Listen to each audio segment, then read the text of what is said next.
Welcome to Behind the Crown Podcast with your hosts, Brian Hudson and Josh Griffin. Sit back and enjoy these great stories and memories of the Kingsmen Quartet.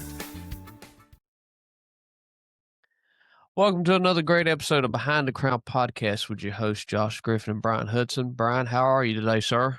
Josh, I'm doing wonderful. How about yourself? I'm doing good, sir. Thank you for asking. Good. Well, things are going well there in South Georgia. You looking good? Yes, sir. Thank you. How's it going in Ohio? It's not too bad. Got out today. I think the last 2-3 episodes I've talked about getting out doing yard work. It seems the days that we're recording our podcast is the day I usually get out and do some yard work. But it was in the 50s today. It was nice weather, man. I had to get out and do some raking some leaves and stuff like that. Put some stuff away for the winter time, because cold weather's just around the corner, So that's right. Thank you for joining us tonight. This is Behind the Crown Podcast, and this is dedicated to the message, the men, and the music of the mighty Kingsmen Quartet. And if you're a big Kingsmen fan or a Southern Gospel fan, I encourage you to go back and watch our earlier episodes. We've interviewed a lot of the Kingsmen alumni and the most of the current group. And so we're having a blast, and people are enjoying it, and all kind of great comments and emails and text messages from fans and also other people in gospel music that's really enjoying the podcast. But Josh, I was out walking today and enjoying the weather, and I saw a crop duster, little airplane crop duster, and it was flying through the sky, and it started writing something in the sky. Yeah. And you're not going to believe what it wrote in the sky. It said, "What piece of useless information you guys have on the podcast tonight?" We have a piece of useless information every single episode. So Josh, what piece of useless information do we have tonight? Yes. It is impossible to tickle yourself. It is impossible to tickle yourself. How about that? Yeah. Okay. Impossible. You did one, the time before last, I think, talking about touch your nose and turn your foot this way or something, and you couldn't do it. So yeah. It claims it's impossible to tickle yourself. Yeah. Okay. That is that's a good piece of useless information, Yeah. We talk about this in case this is their first time ever watching the podcast. Most people, mostly men, have lots of useless information in their brain. Yeah. And, and I'll give you one, Josh. I'll give you one. Yeah. For people that's watching the podcast, one of the greatest pieces of useless information is something, it was called the Wilhelm Scream. Go to YouTube sometime and type in Wilhelm Scream. It was taken from a B movie from the 50s. Okay. Yeah. One of those cowboy and western, these cowboy movies. Yeah. And this guy gets shot. He's an actor. He gets almost all the way through the entire show. He's just a cowboy, and he gets shot. Okay. And he lets out this scream.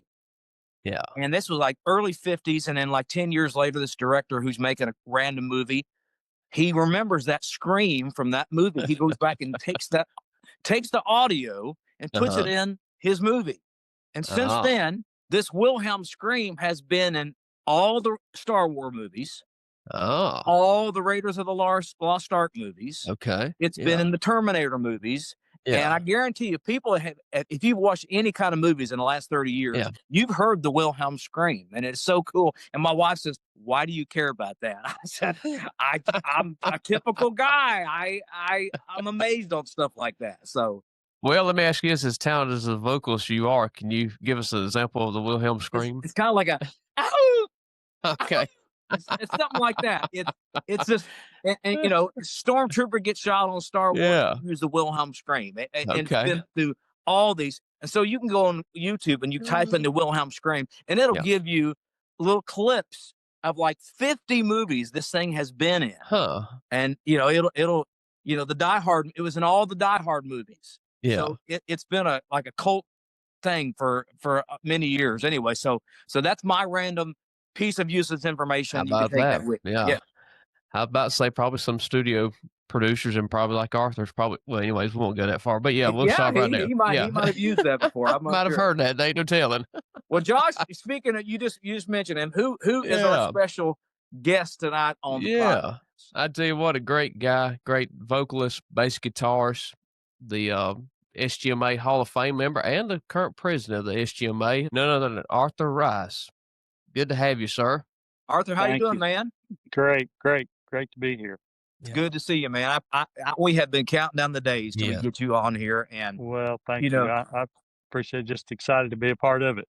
well, I long before I was ever a Kingsman member, I was a Kingsman fan, and I've told people, I on multiple episodes of the podcast, I've talked about, my favorite Kingsman record was Chattanooga Live with Ernie and Squire and Hamill and Ray, but I listened to more of your era of the mid '80s of the veteran person and Stand Up Opryland and Mississippi. I listened to you guys, and I heard you guys probably more than any other lineup. And so you've always been one of my singing heroes and been a dear friend of mine for years. And so, man, we appreciate you joining us tonight. Absolutely. Yeah. And we know you're. I wore my retro shirt. That is the coolest thing. Yeah. That is. For the fact that I got in it just surprised me. Well, it holds, and men, we're notorious for saving things like that. Oh yeah. Oh, absolutely. Yeah. I have an old sweatshirt that when my first professional quartet was the Heartland Quartet, and I've got a sweatshirt now. The sleeve's a little short on it, so I usually get it out mid-October going into November because that's when it starts getting a little chilly. And my wife said, every time I get it out, Yvonne says, have you not thrown that thing away yet? No. Well, you have to do like me. You have to just quit wearing them. I just put them in a drawer, and I was just saving them because I thought, well, maybe somebody might like to see those or that is so cool, though. Yeah. That is so cool. Yeah. Well, we know you're a very busy man, and so we appreciate you joining us tonight. Well, but so kind of give us a rundown, Arthur, of where your love for music, where that really started. How did that start for you? Well, my family is a very musical family. My dad sung in several quartets through the years, and then my mom and dad and my oldest sister sang in a trio. And then I came along. I've got three sisters. I'm the only boy and the youngest boy. So I came along in '62, born in '62, and so my mom and dad and sister were singing. During that time, she was still in school, and before she moved off and went to college, that sort of thing. And so from the time I was born, I sit on my mom's hip while they sang. Wow. So I learned I sang my first solo when I was 3 years old, and just stood me up in a chair while they were singing. And that's kind of grew up in church and that sort of thing. And of course, Ray Dean. Ray Dean is my cousin, and he really is my cousin. I know that has been a thing, that's kind of so. But we are the original cousins. Yes. So, but Ray got his start. My dad gave Ray his start, and after he got back from service, my dad got him. He had a quartet and had Ray come and sing in his quartet. So Ray kind of got his start through my dad. So we've always been close through the years, and of course, being kin and that sort of thing, helps with that. Same with family reunions and that sort of thing. So we would always go to the all night sings and everything. And of course, Ray would always load us down with records, and which was my favorite. And we had a big console stereo system. Now, some of y'all will remember these from the '70s, and they sounded incredible because the speakers were huge on them. It had a record player, and I would just take stacks of records. And this particular console had a plug where you could plug an instrument into a guitar or something. Okay. So I plugged my bass in it, and I would sit right in front of the speaker, and I would just stack up records, and they would just play. Wow. And and I got tired of having to get up and flip them over, so I got 2 copies of each, and I would just stack them up. That's pretty smart. Pretty smart. And so I would sit there and just play for hours. And so the thing of the Kingsmen and being a fan, as you said earlier, that's I think anybody that's ever been a Kingsman has been a fan before they were ever a Kingsman. Right. I remember this is funny. I just remembered this a minute ago. when you said about being a fan, I remember years ago, somebody was looking for somebody. I can't remember who it was. Call me. And of course, it was after Anthony left, and we looked for a piano player. Right. And so I called this guy that I knew, and I said, would you be interested in playing?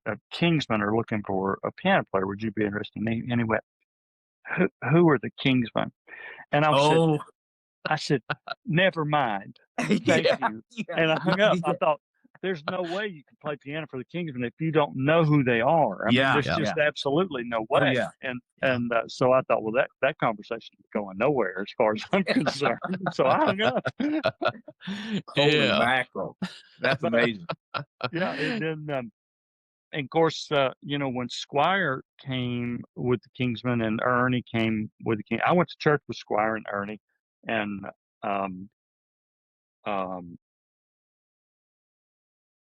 Wayne Maynard. Yeah. And, okay. Sorry, left me there. No, that's fine. And we went to church together. So I knew them, got to know them very well, and got to know Squire very well. And, Squire was very, always very encouraging about, my singing and stuff, and just a really good, just a great guy. Yeah. And of course, Ernie, Ernie is just, it's just Ernie. You can't, And so I kind of got to know them, their church and stuff. And so, but I sang in quartets, and my dad had a quartet. I sang lead in it for. I played bass. Originally started playing bass, and then my voice changed. I started singing lead for them, and then I sang with a little group called the Gerald Payne Family out of Candler, North Carolina. And that's actually where Eldridge heard me sing. Okay. The rest of the guys kind of knew that I sang from church, but they, but Eldridge had really never heard me sing. And we sang with them in a little outdoor thing up in Hot Springs, North Carolina, and Wolf Laurel, actually. And so he actually heard me sing, and so he came up and commented on my singing, and I thought, that's nice. Yeah. Well, he called me not too long after that and said, hey, if anything ever happens, would you be interested in singing in the quartet? Yeah. And I said, thinking all along, well, there's no way that I can get a, actual job with my heroes, Yeah. And, that'd be a dream job. And I said, well, sure, absolutely. Well, about a month later, Wayne Maynard left, and he called me on a Friday afternoon. He said, if you're interested in singing, be in my office on Monday morning. And I'm still just very, thinking, there's no way, that this is going to happen. So I show up Monday morning, and he offered me a job, and 2 weeks later I hit the road, and that's the kind of, rest is history. So, but I spent a little over 5 years there. It was one of the greatest times of my life. I just enjoyed that whole time. I think, especially when we're young like that. I was with the Kingdom Heirs for 27 years. Yeah. But still, to this day, I look back and I feel like that 5 years that I was with the Kingsmen felt longer at that time. You know what I mean? It just felt, I think when you're younger, time is slower. It is, yeah. And it just, we just been on the road and everything. We used to do all kind, play golf. We used to go to ball games, and we used to do. Time was just different back then. I mean, it felt like you could get up at 11 o'clock in the morning, and you felt like that you still had like a day and a half before you ever had to go sleep. It just felt like that you could do everything, and I mean, it wasn't nothing for us to take off, go to a ball game during the day and sing that night, and nowadays, we have to get the building, at noon or 1 o'clock, set up, and it takes all day long. And it takes all day. Then, man, we'd go rolling into the facility about 5:30 or something like that. Just everybody would just climb off the bus and just and you'd be set up in 30 minutes. Oh yeah. Shep and I would be playing wiffle ball. Yeah. When we would play wiffle ball for an hour before we ever got dressed to go sing. I mean, it just felt like time was just endless, but that was just a great time. Yeah. In my life. And I got to be with my heroes and learned a lot of stuff, man. I mean, I wish I had it to do over. I would have listened more. Yeah. I And understand that. I I totally think we're understand. all that way, Yeah, absolutely. when Absolutely. we're that young, that age. But that's Absolutely. kind of that's kind of the way it Okay. goes. And when I left the Kingsmen, my dad got sick, and so I felt like I should go home and help him take care of the family business and that sort of thing. And I really kind of thought maybe in the back of my mind I might return, but it just wasn't. God just it just wasn't in it, And Eldridge I think Eldridge waited on me a little while to see before he really hired somebody. You know, um, and thinking that I You would might come back. but the Lord, it just wasn't. The Lord just wouldn't let me go back. Right. And I just couldn't get peace about it. I know now, that I'm older and I look back, I know why. It set up everything, from Squire. I went with Squire for 5 years and then went to Kingdom Heirs, and so all of that taught me what I needed to know to be where I was at, Correct. with Correct. Kingdom Heirs for that long. Yeah. And so, That's right. you don't begrudge any of that stuff. God, that's the thing about being in God's will. Sometimes you don't understand why He won't let you do things, or why. Sometimes He'll let you do he'll let you do stuff that you won't, but you got to pay for it. Yes, absolutely. And, Absolutely. And Jim was one of the first ones that kind of showed me that it was that it was kind of okay to do things. I think the Lord allows you to do things, the desires of your heart, and wants you to be happy. And Jim kind of, because I was like, I kind of grew up in church all the time, and everybody's always, they always say that, well, the Lord led me here, or the Lord. Right. Do you remember anything about if there was an audition with the Kingsmen that you can tell us about? That's always a favorite question of mine to ask the guys. I didn't really have an audition. I guess when Eldridge heard me, I guess that was my audition, because that Monday morning I met with him and he offered me the job. Then he said, "Okay, I want you to come over." We actually got together. I think it was the next night before they left, and ran over a couple of songs for me to sing around the piano at Eldridge's house, and so that was really. So I really didn't have an audition. I guess, like I said, when he heard me, I thought, I think that was the audition enough. I guess so. Right. I just got lucky, Yeah. But, Yes, sir.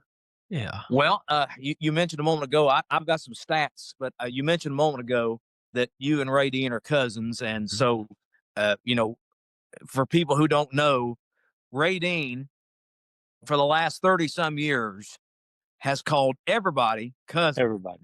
Yeah. And everybody calls Ray Dean cousin, And so right. For those who don't know, and the Kingsmen fans will know this, and you just mentioned you and Ray are actually real cousins. So you're really the one that you're responsible for Ray calling everybody cousin. It's kind of on you, Arthur. So It's kind of on you. So he and that just came by, it was just happened. It was one of those things that happened on stage, and and everybody laughed, and it stuck, and then it become that's my cousin, and kind of thing, and just that's kind of where it came from. So even long after you left, he still continues to call every single member cousin. He calls everybody cousin. So everybody cousin. Well, I've got some stats for you. Okay. Let's see. Joined as bass player and utility vocalist in 1984. Is that right? 84? Yeah. Okay. Yeah. March of 84. You recorded Game of Life in 84. Empty Vessel was on that album, and that was a top 10 song in 1985. You guys recorded Better in Person in 85. You were awarded Favorite Group in 1985. Off Better in Person, you recorded a song called Called Out, and that was a top 10 song in 1986. Gary Shepard. A Place Where the Hunger Are Fed was a top 10 song in 86. You recorded Stand Up at Opryland in 86, and that also won Favorite Video in 1987. Stand Up was a number 1 song off that album. Meet Me at the Table was a top 10 song in 1987. Mississippi Live, a great record, was recorded in 87. When Mama Prayed, that was Big Ed Crawford sang that, but you sang the lead on most of it. Was a top 10 song in 1988. And then you guys recorded Anchors Away in 1988. And Anchors Away was a top 10 song in 1989. And then one of my favorite songs that you ever recorded was a song called Jesus Is Coming for Me. And that was a number 1 song in Cashbox. And you guys won Favorite Band in 86, 87, 88, and 89. That's a pretty for you said you were only there 5 years. That's a lot. That's probably why it felt like you was there longer, because you recorded so many. I mean, that's not counting the budget album. Oh my gosh, Lord, we did a 3 for 10 every other week. Felt like. I've got a budget album with you're on one side and Gary Dillard's on the other. And you did the song "Whiter Than Snow" off that little budget cassette. I did a one-man quartet on that. Did all the vocals on. That was the first time I'd ever done anything like that, and I thought, well, that's different. I mean, that was so cool. Hamill said, you do whatever you want to do on this, these songs, and I said, well, could I do a one-man quartet? He said, absolutely. What are you going to do? So well, I'll try it. Wow. That now not well, Arthur. You've been in this business for a long time. Very few people can really do that. You get people come to the table, man, I can sing all 4 parts. I can sing all the Ernie Phillips notes, and I can sing all JD's notes. And usually when they say that, they can't sing 1 part, let alone 4, Right. Yeah. But so you actually can do it, and you're one of the few people that actually can do it, so I'm just saying. That's neat.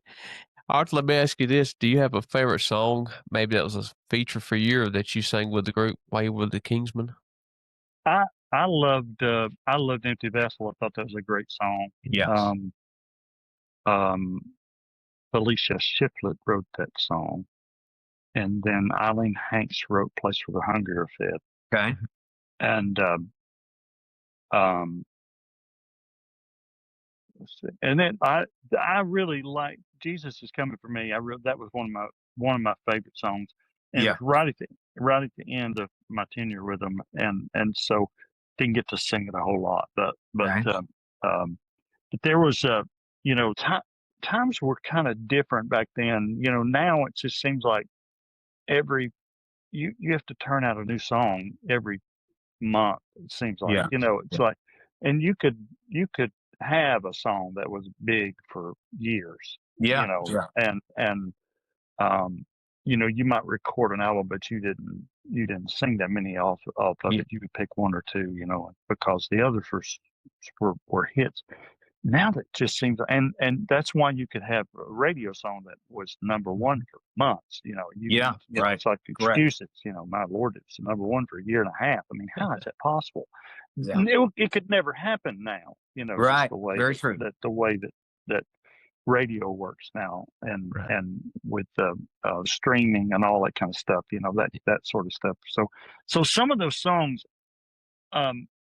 were probably bigger because of the time period.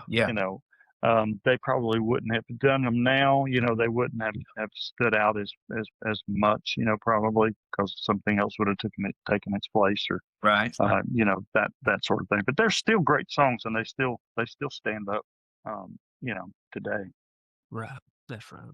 Well, we had I was going to ask this question, and then it was submitted as a Facebook question. So, so you mentioned the place where the hungry are fed. Do you have any?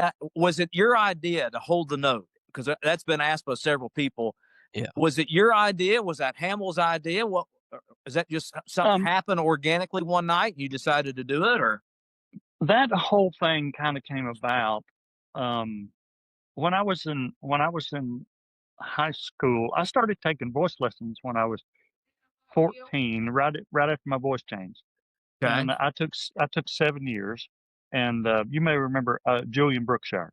Yes. I can't remember if you ever took from him or not, but I took 7 years from him. So he had this exercise that we did on the piano where he would do scales, and I would sing those scales, and he would, put it in his arpeggios and stuff, and I would sing those, and and he would get, every week we would do something, make it a little bit longer, that sort of thing. And so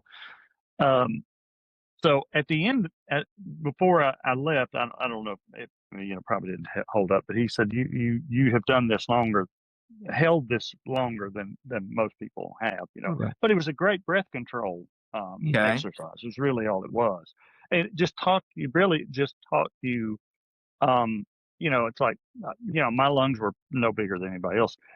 It just taught you how much breath to use on the attack. That was because that's what a lot of people do, is they over attack the word. And so half their breath is gone. That's true. A lot of times when you feel like, oh, I'm about to run out of air, well, you can still push a little bit more. You've still got like a half a lung if you just push a little bit, make yourself, go a little further. So how that all came about was that was one of those things that just happened on stage. And you know how Hamill was, he would pick up something, and then the next night he would try something a little bit more. Right. On, that sort of thing. And so we were doing How Great Thou Art one night, and he used to do the verse, and then he would point back to me, and I would hit the high note. Yeah. And so one night I just held it just a little bit longer than normal. Just out of the blue, it's just the crowd was crazy, and and it was just one of those things, and spur of the moment things. Well, he hawed and loved it. So the next night we did it, and I did the same thing. Well, then it became hold it, and then it became, okay, how long can you hold it? How long can you hold it? So and then so there was only a few times. Gary Dillard always used to say, he said the only time I ever stood up, he said, I timed every night. He said the only time I ever stood up and applauded was the few times that you would do it over a minute. Wow. Okay. And that was a high C. But the C was great because it was right in my head tone, and I could just lock it in. Yeah. And once you set that note, all you need is just enough breath support to support it. Correct. Yeah. And so once you get it locked in, it's just there, and you just cruise, Yeah. And especially if you can hear real good, Right. So, but so we had kind of done that on a couple of songs, and up till that point, and then when we got to Place Where the Hungry Fed, it was kind of designed around that to try to do that. Yeah. One thing I learned with Hamill is, and you probably learned this too, don't ever tell him that a note is not in your wheelhouse or in the wrong spot. Your placement's in the wrong place, because that's exactly where you will sing. The rest of your career. So about my second year, we were singing something, and I was struggling with the B. Okay. Is my crossover. And I was trying to, I was like, man, I can't, that note is right in my break. Yeah. Soon as I said that, I thought, oh my, what did I just do? And so from that point on, every song that I sang was in that key. Where I just had to, but he didn't do that he didn't do it mean or hard, against me. Yeah. Yeah. he did it to teach me how to sing, and I learned how to sing around it. Yeah. And so Place Where Hunger Fed was in that key, and I could not get him to move that key, and that note was just right on that B. And that's man, I struggled that the whole time that I sang that song. But I finally found the placement for it. Yeah. And found it. But that's, it taught me, and I never had that issue with that, placement ever again. After that, it taught me how to sing around it. So, That's right. so that's kind of the way that Wow. started. So. So the record is a little bit over a minute, right? Yeah. Yeah. There's a video somewhere of one of those, and I can't remember where it was at. Some guy on YouTube. So it's kind of cool to see. That is very cool. Yeah. Well, when you was on the Kingsman bus, what was one of your favorite things about being on the road when you was with the Kingsman? Well, everybody had their job. I was kind of one of the last hires, and so I had the refrigerator duty. Okay. And, so I had to fill the refrigerator every night, so whatever we had, it was just a small refrigerator. It wasn't a big one. It was one of the small ones, and you could get 24 Cokes in it, 4 sodas in it. Yeah. And so everybody would get their favorite, and that's the last of the next day, right, and that sort of thing. Of course, Hamill, how you'd open the door. Well, going down the road, it's rattled around, So anytime you'd open the door, something would fall out, Yeah. And so anytime something would fall out, he'd go, Hamill would say, just hand me whatever fell out. Yeah. He didn't care what it was. You just hand me whatever fell out. Just hand it to me. Yeah. But I remember Beaver. He got on this kick where I can't remember what soda he liked, but somebody else liked it, and they would always drink his sodas. So he would buy Diet Rights. Nobody touched those. I mean, they were always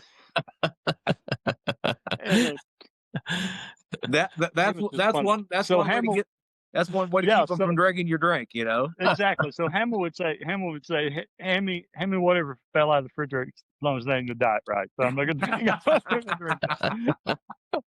So, but that we used to Shep and I, gosh, we used to, you didn't have Uber, if you went somewhere, you had to call a cab and all that kind of stuff. That was kind of hard. So we always tried to park somewhere, get a motel or somewhere that's close to a mall or something. Right. Like that. But most of the time, even if you got a motel, it's still maybe a mile or so away. Right. So we would always walk and go to the mall and that sort of thing. But we played wiffle ball about every single day. That was one of the things that we loved to do. We played wiffle ball. We played for hours. Wow. And we, we'd usually it's just two of us, or Greg would join us, and we'd do something. So, but it was just a fun time.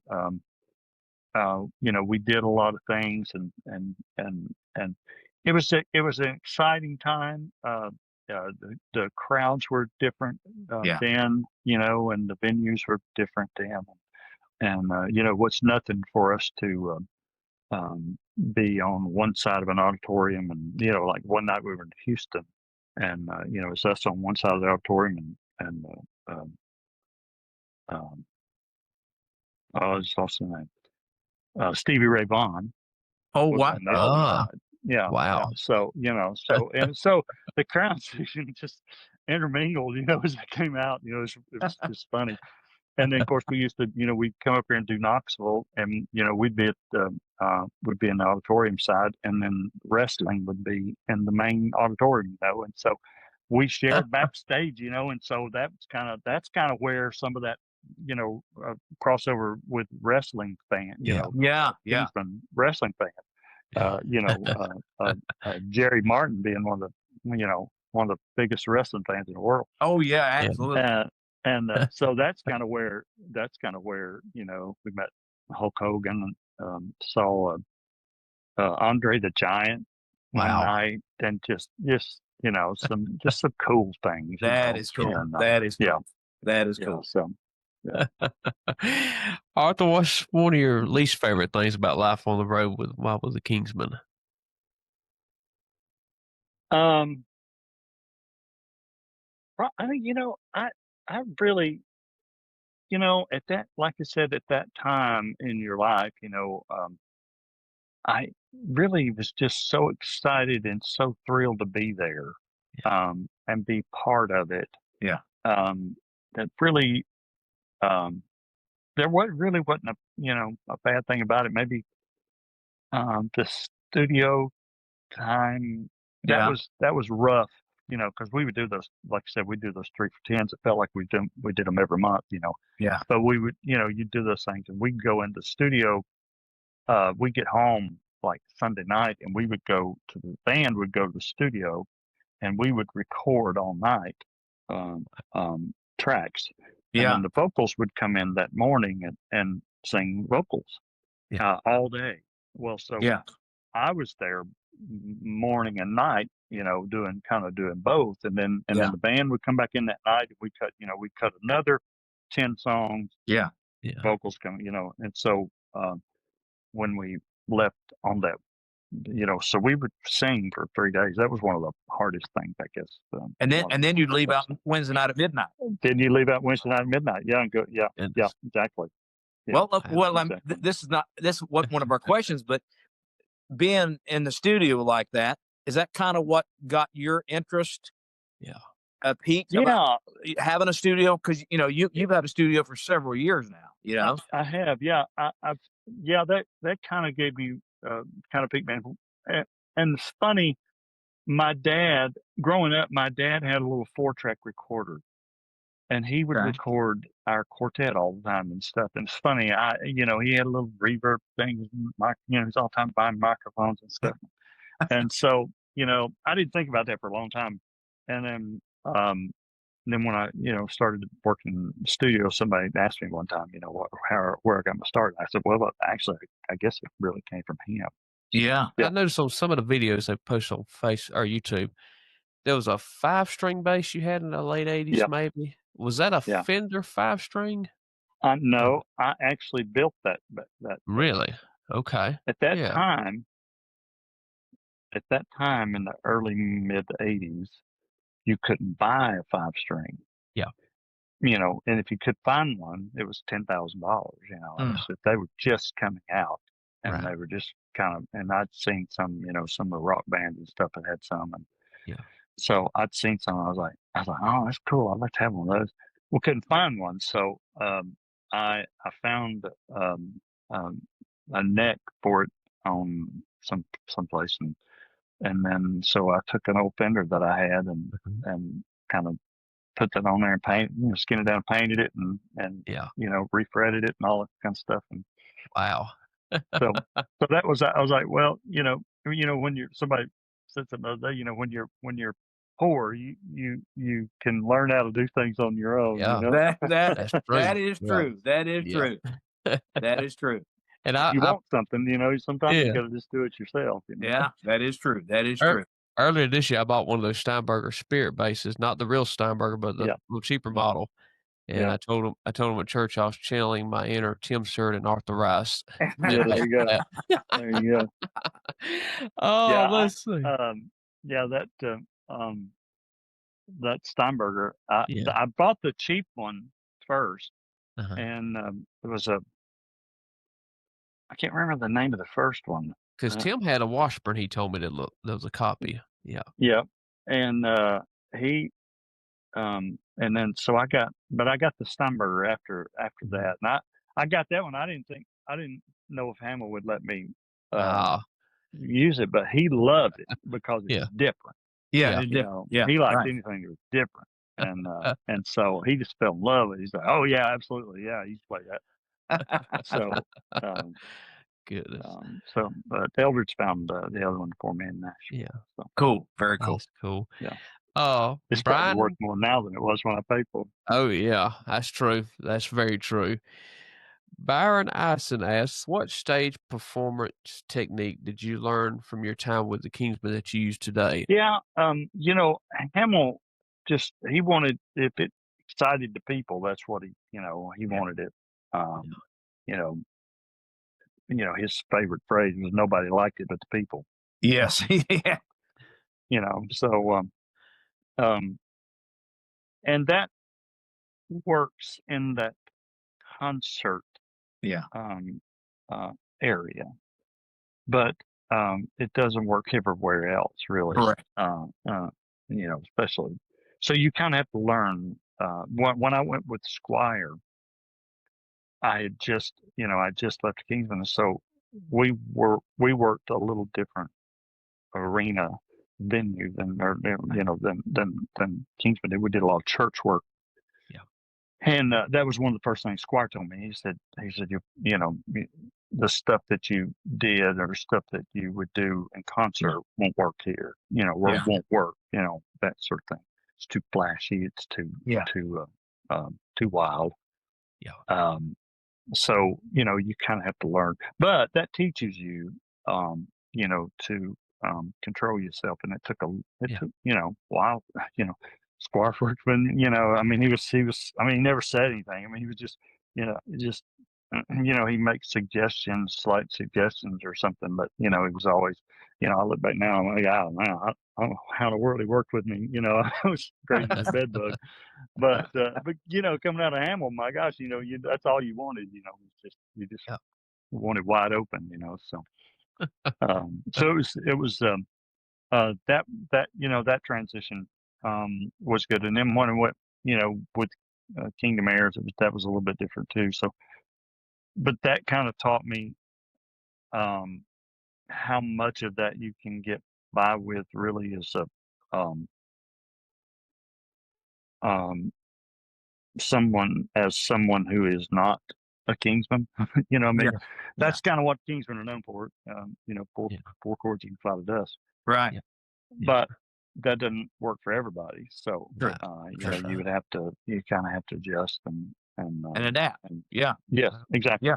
Right. So, and you learned that. And so I, kind of just watching, I always tried to watch people, watch their singers, and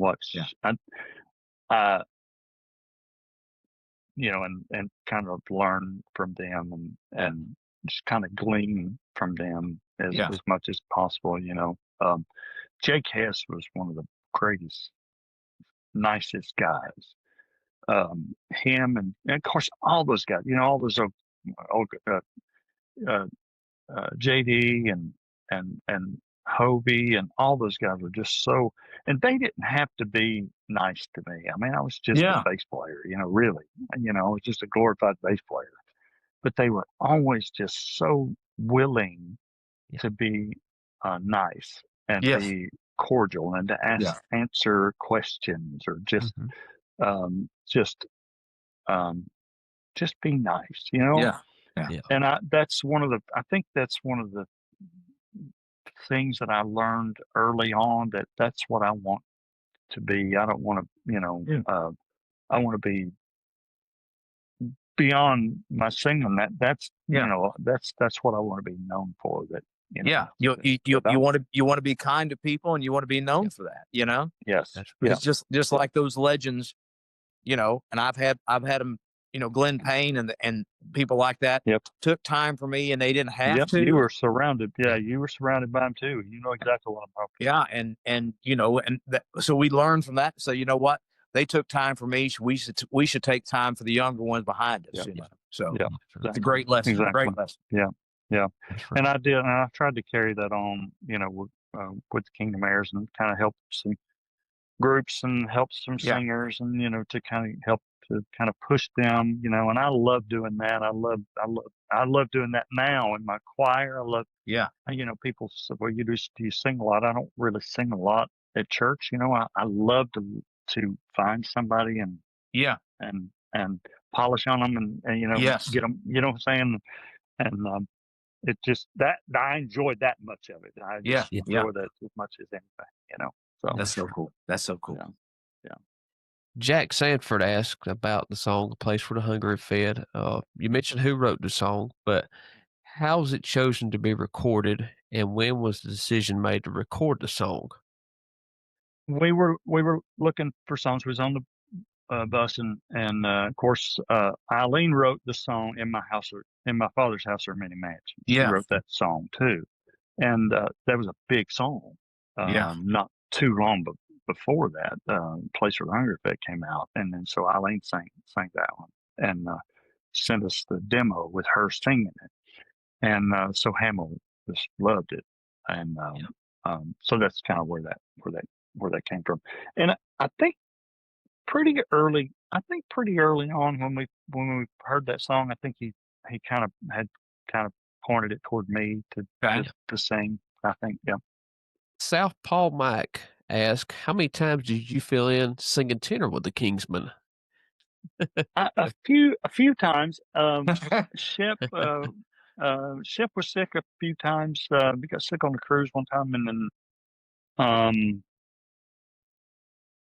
one of the hardest times, I guess, was time that his brother-in-law was killed in Missouri on a hunting accident, and so he had to leave and go home. Well, I actually already left the Kingsmen. I was already gone, and they called me, and well, we were still friends, and so I actually drove down and met them at in Atlanta, and did the weekend with them there. Did Joyful Noise 2 nights, and we did somewhere Cape Girardeau, Missouri, and somewhere else. I can't remember. Well, it's funny you mentioned Joyful Noise, because that video is on YouTube. Yes. I have. Now there's a couple of times that I actually sang tenor at the Joyful Noise. There was that. There's that one, and there's one before that one. That one was at Christmas. 2 days at Christmas. Hamill hated that because he hated it because he couldn't do the same. He had the next day everybody came back, and so he had to do something different. Right, and correct. So he hated, he hated to have to completely redo the whole program.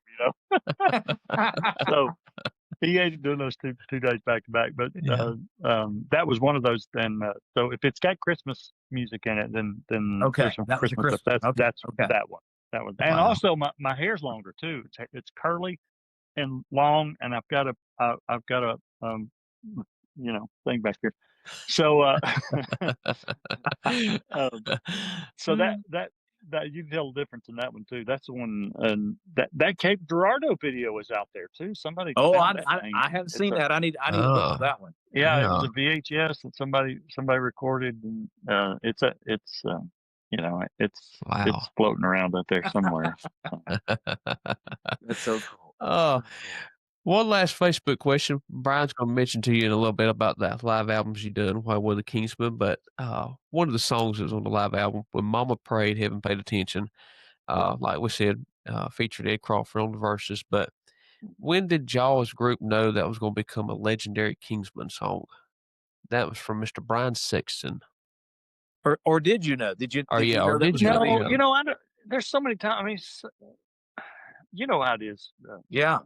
In songs, you go, oh, this is going to be a great song. It's going to be a hit. And then that's not. Yeah. Right. And then some of the most songs that you don't even think,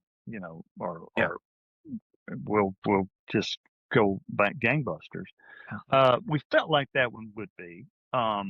And Hamill kind of set it up, with the story behind, before the song, and he kind of set that up, and that story worked, and that's a true story. Yeah. So he kind of set that song up, and so we thought that it would be, and like I said, that those songs were different for radio. Radio ate stuff like that up. Now I don't know that it would, how it would do. I don't know if it'd last a week on radio now. That's true. But at the time, radio loved that stuff, and that was great. Now that was part of that Stand Up at Opryland. I don't know if y'all talked about that or not. How that album happened. That Stand Up at Opryland was supposed to be live in Mississippi, Right. Correct. Yes. Yeah. You had technical issues and had to. We went down that day, and that venue there always had if you remember, it always had a ground problem.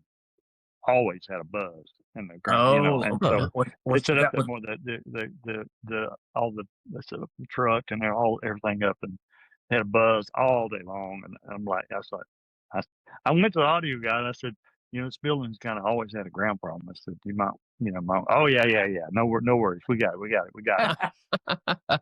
For 5 minutes before the show starts, we still got a buzz and it's in everything. I mean, it's all the audio, it's on every track of the recording. And so about halfway through the first stand, we, the audio gets like, there's no way we can use this. It's trash. So by the time, intermission was over, they were packed up and gone. Seriously? Wow. Yeah, they were packed up and gone. I mean, it was there wasn't no need for us to stay around here. So, we did the second half, and that video's flying around. I've seen that. Yeah. That's a VHS. It's out there. And we did all the stand-up songs. We did all the we thought we were recording, that night. And so we left from there and went to Opryland. And we were Opryland for two days on Saturday and Sunday, and then Sunday that we were Sunday, the Opry's dark, and so I think it was Chris White, he and Kevin McManus, I think, realized that it was dark and said, hey, can we go in and record? And they were like, sure, why not? Sure, why not? Yeah. And so that was one of the first gospel recordings there. From wasn't country artist, and we had just sung at the Opry not too long before that. I think the first gospel group to ever sing on the stage. I think we're the first group, and then shortly after that, I think the Cathedrals, and they had a few more. But then they had a group. I think we're the first one. And I'll never forget, we did.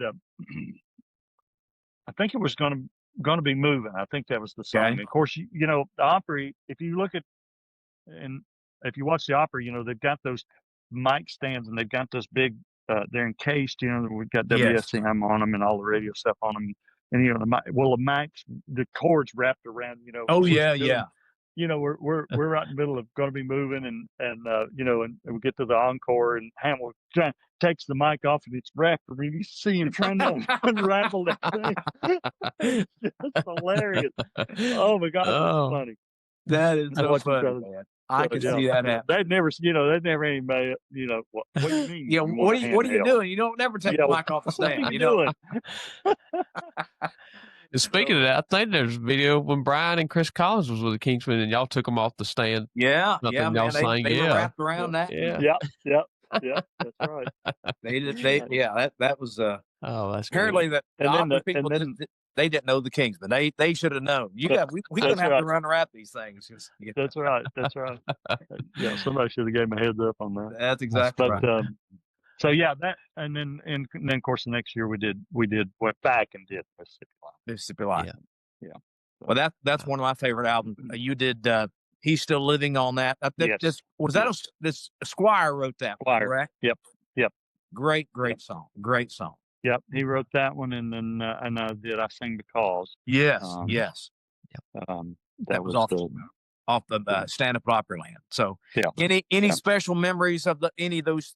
The Better in Person stand up at Opryland or Mississippi Live, any special memories about any of those records that kind of stand out? Better in Person, was my first live album. That was, I listened, of course, that was what Kingsmen were known for, was live albums. Yeah. And I'd listened to so many of those, through the years, and to finally be a part of one of those, and it was so cool. And Gary Longstaff and out in Missouri, and when we recorded that, it was just a fun time. Really was. Well, I'll tell you what, it was just really cool to be part of it. Me and my brother, my little local group, man, we wore those 3 records out. Better in person and Stand Up Opryland, Mississippi Live. We absolutely wore them out, you know. Yeah. And and years later, I'm thinking mid '90s, they came out on CD.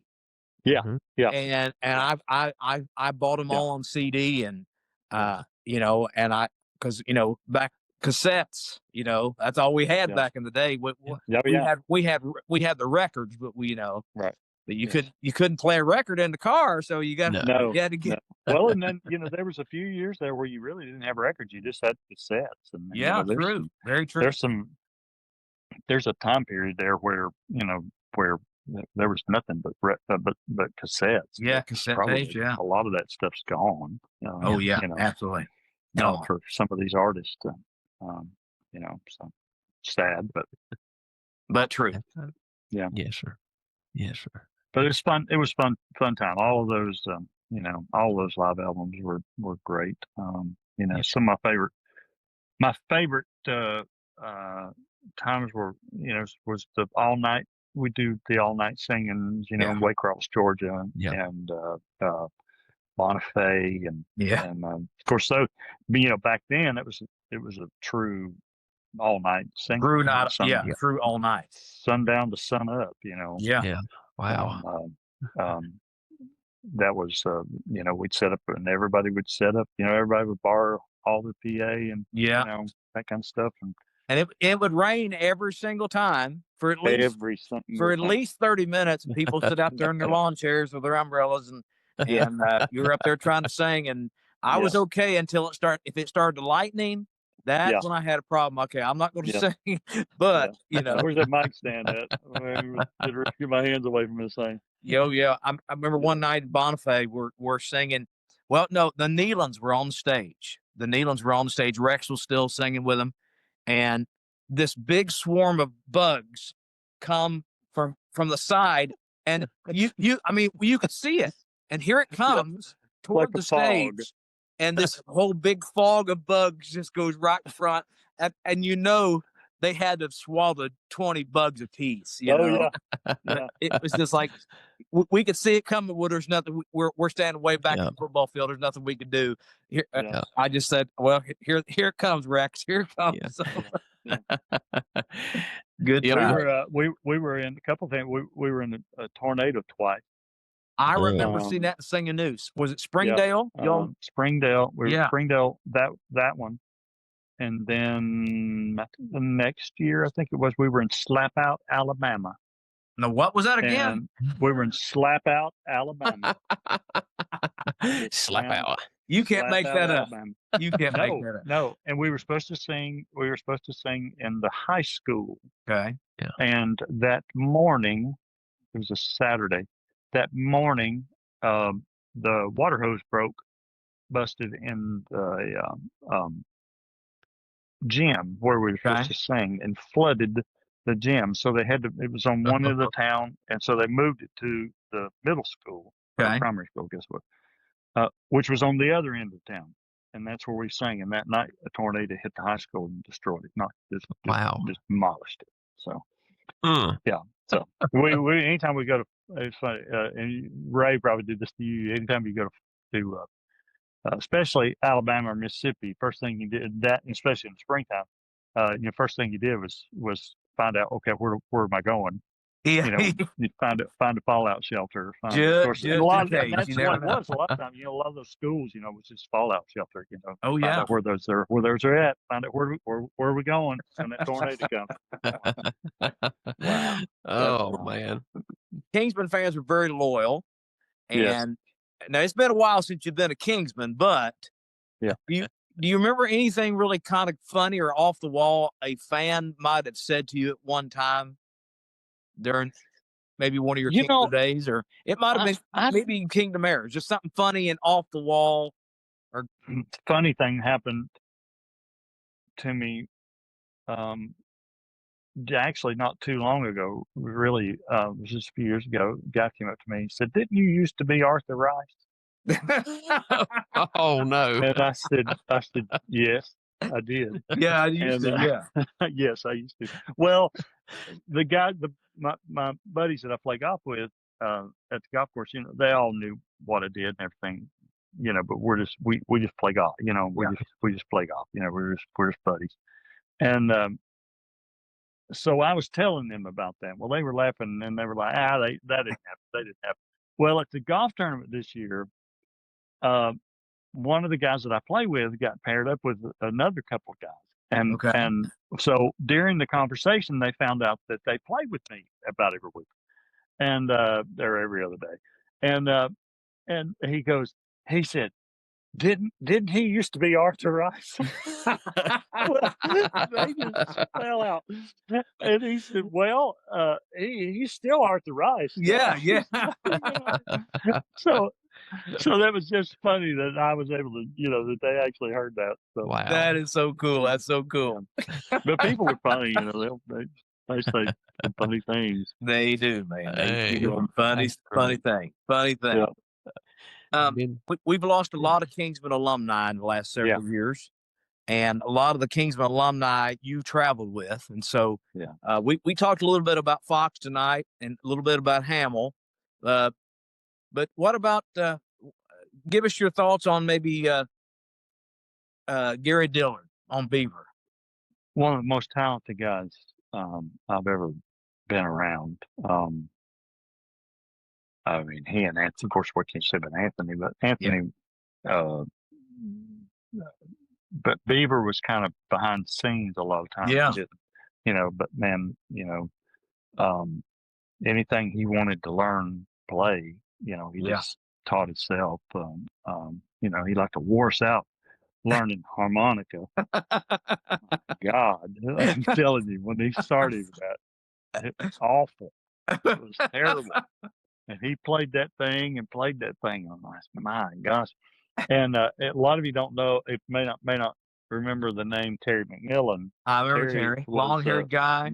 Yep. Yeah. Nashville musician, played harmonica, and one just eat up with talent, just great guy. And he passed away now. But Gary kind of learned some of the tricks because he played on all of our stuff. So that's kind of where Beav kind of got some of the licks and stuff. So learning some of those licks that Terry did, that Terry played was something. It was something there for a while. It was something. Yeah. I like how you said that. Yeah. Well, how about Berger? You travel with Anthony, and Anthony was amazing. He really was amazing. I mean, people say that and they think, well, so much of that stuff. I've never seen him get caught off guard. We used to do that thing, where Hamill would take, songs out of the audience and play it, and he would play it. And most of the time, there's you get 4 or 5 that they're standard every night. Everybody, Amazing Grace, I'll Fly Away, blah blah blah. Yeah. But every once in a while, you would get some, and I never seen him stopped. He really was an amazing guy, player. And in fact, his brother Randy just came up and gave me some stuff of Anthony's for the museum. Wow. And we were talking about him, and he was telling me about how that he grew up in the music store. Yeah. And that's how they made commission and what, and so Anthony learned to play everything. And if he couldn't play it, he would learn so he could, whatever it was, he would so learn if somebody would come in the music store and want to be interested in an instrument, Anthony could sit down and play it. Yeah. Wow. Yeah. And not just a little bit, I mean, just really wear it out, and, to hear his brother talk about that, it's pretty cool. That's so cool to hear how he was able to pick up that stuff so easy and learn how to play stuff. So he was very talented. Very talented. How about Big Ed Crawford? Love Crawford. He it's funny. I never knew how to sing baritone. My dad sang baritone. I always Okay. sang lead or tenor. So those are the parts that I knew. I never learned how to sing baritone because my dad sang baritone. And then when I came to the Kingsmen, Ed sang baritone. So I never had to sing baritone. So I didn't learn it until Ed left. And then I was kind of cast into that spot. Yes. And I had to learn it like in a weekend. I mean, it was like, Yeah. you know, and it wasn't, you know, of course, you know, Kingsman, a lot of the Kingsman stuff, you know, was designed and of course, you know, it flips back and forth, you know, Yeah. and you know, over top of the lead and that was what was, you know, now it's my favorite part. I love singing baritone. That's my favorite thing. I love singing baritone. It's my favorite part. Well, you all did a video. You all did a video where you're singing baritone and playing bass guitar, Yeah. and it was, I think, recorded in Florence, Alabama. Yeah. And y'all did the song Anchors Away. y'all did Anchors Way, and Yeah. one of my favorite live songs you all did was I'm Looking Above While Living Below. Yes. That Yeah. was such a cool song, you know. Yeah, Such a cool song. Yeah. Yeah. That's one of those that the parts split back and forth and Oh yeah, yeah. over top of each other and all kind of stuff. So and of course then, you know, all I had was, you know, as I was driving the bus, all I had was a set of headphones and a cassette player. Yeah. And man, I would drive at night and listen to the baritone part, just try to figure out what, you know, and I would try to we'd get there that night, and I would just try my best not to make a fool out of myself. That is But so cool. I love singing. I love singing baritone. Well, how about we talk real quick about Fox. How about Fox? Yeah. What kind of relationships do you Foxy. have with Foxy? One of the best guys I've ever worked for in my life. Give his shirt off his back. Yeah. Loved him to death. He was generous to a fault. Yeah, that's very true.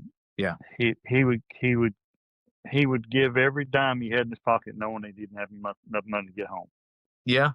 You know, and but he was just a great guy to work with.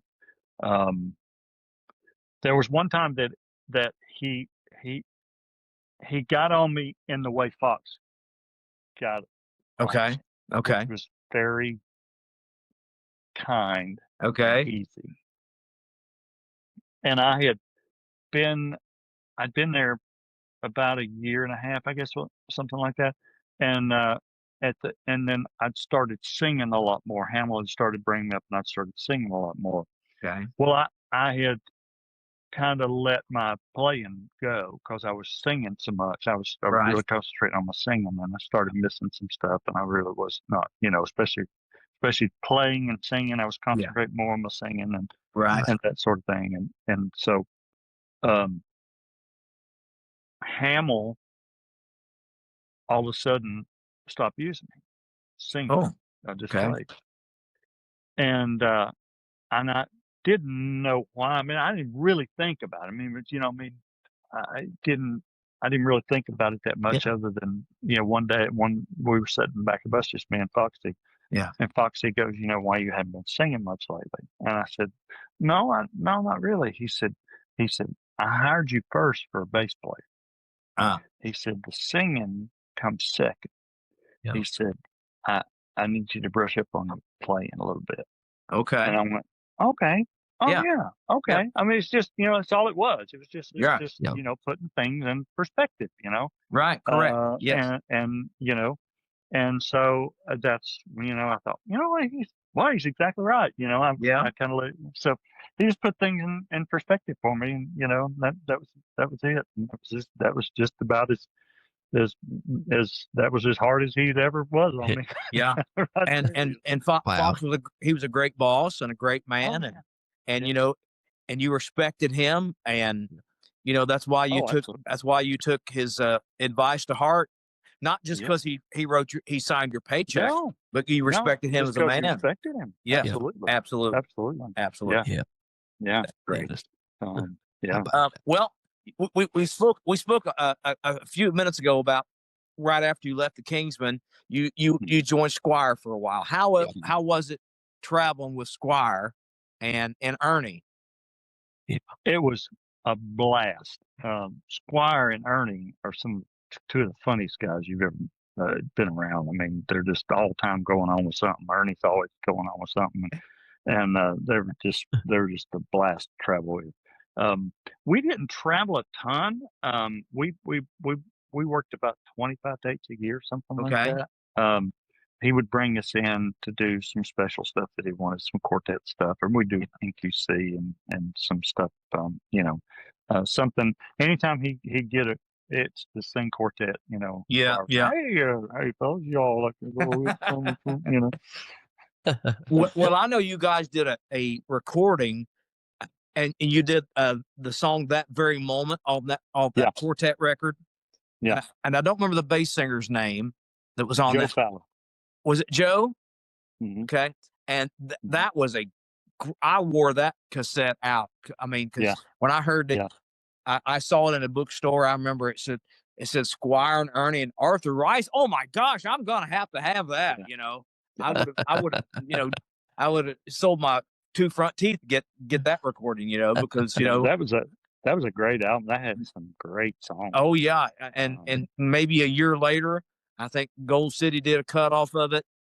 Kingsman did a cut off of it, and multiple quartets, listened to that record and got songs from Squire for their and I think Kingdom Heirs, you all did That Very Moment, right?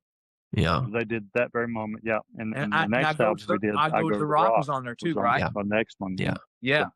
Great recording. Great recording. Yeah. Yes, that's right.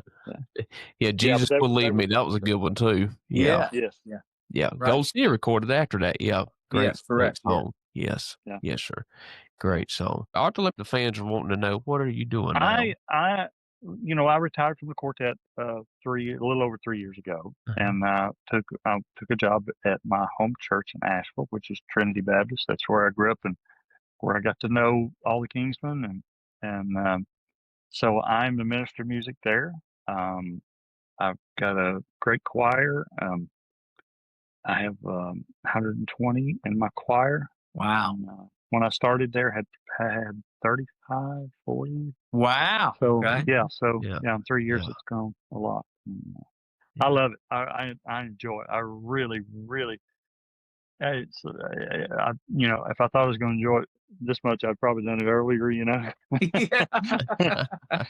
So, but it is great. It's a lot of fun. And it's different. But like I said, I love working with singers, and I love teaching people stuff that that they didn't think that they could do, and that's what's been great about the journey, is watching the choir grow and do stuff that they didn't think that they could do, and we look back at how we started, and I told them the other night we were working on something. I said 3 years ago we could have never done this song. It took 6 months to learn the song. But I enjoyed that song. But it's so cool to watch people grow in their. I was a worship pastor for 5 years in West Virginia, and this one young man, he had a great voice. He lacked confidence.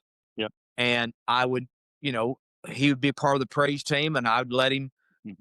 Why don't you do that verse? Do the verse by yourself. Just give him a little confidence, and a lot of it, and so that after 5 years, when I left the church, he was the backup worship minister. When I would take a weekend off, they were using him, and it was great to see these people, move, progress, and a lot of time, most time it's about confidence. It really is about confidence. Oh, absolutely, yeah. And just giving them a platform and letting them sing a little bit, let them gain their confidence. And that to me, that was one of the greatest things. So, and I've heard your choir sing live. Y'all did some songs at Squire's celebration of life, and I've seen several choir songs on YouTube where I watched the service, and you guys sound amazing. It's just great. Thank you. So, God's been good too. I'm grateful that it's not about your talent. It's about just being available. Yes. And, Yeah. you know, I'm grateful that you know, that the Lord has put me in a place where He's using me, and Yes. I'm grateful for that opportunity. And it's watching them grow, not only singing, but it also grows their faith and grows, Yes, absolutely. you know, their walk with the Lord. And that's what I love seeing, how close everybody is drawn to the Lord. Yeah. And they've realized that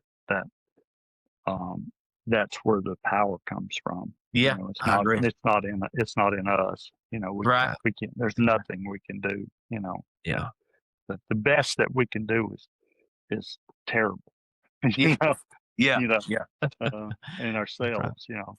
Yeah. But I'm glad that He takes the things of this world that people think, well, they don't deserve that, but He can take that and use it. Absolutely. And, as long as we're available. Yeah. Yeah. It is, and that's kind of the way my whole life has kind of been. You know, it's just kind of been trusting Him and trying to stay in His will, stay where He wants me. Yeah.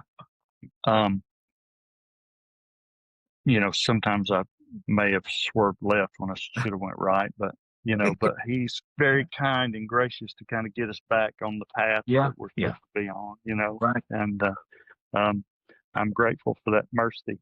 Amen, brother. Me too. Every day. Yep. That's right. Grateful for the opportunity that He's given me. I think, you know, I see people all the time saying, "Man, I wish I could do this. And I wish I could do that." I'm just grateful that I've had the opportunity that I had, and very, very, very grateful for it. Yeah. Amen. Amen. Yes, right. That's Amen. right. That's right. Well, I tell you what, gentlemen, before we wrap it up, Arthur, you got a good road story you can share with us? You got another good one? Wow. Is there another one that comes to mind? I should have saved one. Hey. See, it can be. It can be. Yeah. Go ahead. There's a great one, and I won't, you know, say this against Hamill because he's not here to defend himself. But you know, I can say this because you guys, you know, you knew Hamill, and right? Yeah. Who it was, and you know, Hamill was a big guy, and he always felt like, you know, whatever you were eating, whatever you were taking, whatever you were drinking, he want two of them. Yeah. You know, whatever. You know what I mean? Yeah. You know, if you got a grilled seafood sandwich, I want two of them. Whatever you're eating, get me two of them. You know, that sort of thing. You know. And so I remember one time Hamill didn't get sick very often, but one time he had a really bad cold. And this is in the 80s, and a lot of people that will remember the 70s, 80s, we had contact cold medicine. Okay? I remember that. I remember contact. Tiny time cap, or and those were just, you know, if you could get those things now, you know, they just knock a cold right out. You could take one and the cold was gone for it. You know? Oh yeah. And but those things were strong, and you couldn't. You were only supposed to take one in a 24-hour period. Okay. And Ham said, "Give me two of those." No. These are strong. I said, "Yeah, give me two of them."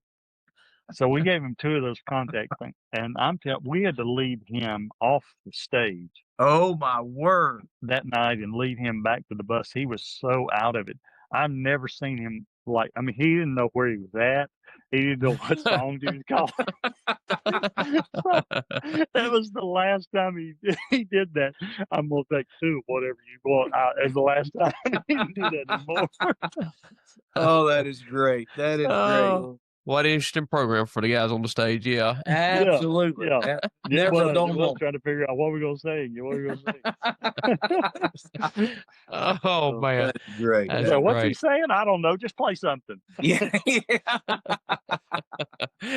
Oh, that's great. Oh, that's good. That's good. Arthur, we appreciate you taking time out of your busy schedule to be our guest tonight. Oh, man. I appreciate you letting an old man ramble. Man, it was great. It was great. Great reminiscing and remembering these things and remembering stories, and you forget half of it, and you wish you could remember. There's so much of it. You go, man, Yeah. I wish I could remember. Yeah, I so much understand. of it. Yeah. People will come up and share with me, and they'll say, "Man, I remember this," and I'm like, "I don't." Yeah, I don't remember that. I wish I could. That's a great story. I wish. You could Yeah, remember I wish I could. But, Yeah. Right. Yeah. well, we appreciate you joining us, and I will say before we go, you've always been one of my singing heroes, and it's been an honor to interview you tonight on the podcast. And Yeah. you've always been kind to me, but you've always been one of my favorite lead singers of all time, and just appreciate your friendship all these years, and appreciate your heart for people and your heart for Jesus. So I appreciate it. Thank you. Same. Right. I appreciate you guys, and Thank you. thank you for what you're doing and what you're doing here. So it's going to be great to watch these and listen to some of these stories, and that's the thing that I love about the Kingsmen. It's the stories behind everybody and the journey, their own journey. Everybody's journey has been different. Absolutely. Your story's different than mine. And everybody's story has been different. And but how that God has allowed us to interact together, Yes. and to worship together, to work together, to work for the kingdom together, and that's what I love. And that and the fact that once a Kingsman, always a Kingsman. Absolutely. That means more to me than anything. And it doesn't matter if you were there 5 minutes or 50 years. It doesn't matter. Exactly right. Everybody is just as important. That was another thing that I learned. You asked me earlier, one of the things that I learned was every man was as important as the next. There was no stars, and that was one of Hamill's big things. There's no stars on the stage. That was his thing. Is everybody does their own thing. Everybody has their thing that they do, and that's what comes together and makes the whole.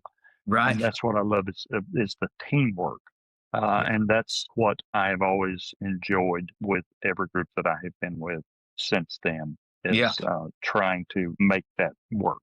Yes. And so that is one of the biggest things that I learned. That's great. That is great. Yeah. Sure. That's right. Everyone, we appreciate y'all joining us on this episode of Behind the Crown podcast with our special guest tonight, Arthur Rice. Be sure to follow us on Apple Podcasts, Spotify, Amazon Music, iHeartRadio, and also on YouTube, and then our social media platforms, Facebook and Instagram. Thank you for listening to this episode of Behind the Crown podcast with your hosts, Brian Hudson and Josh Griffin. If you would, please like, rate, and share this episode. Join us again for another episode of the Behind the Crown podcast.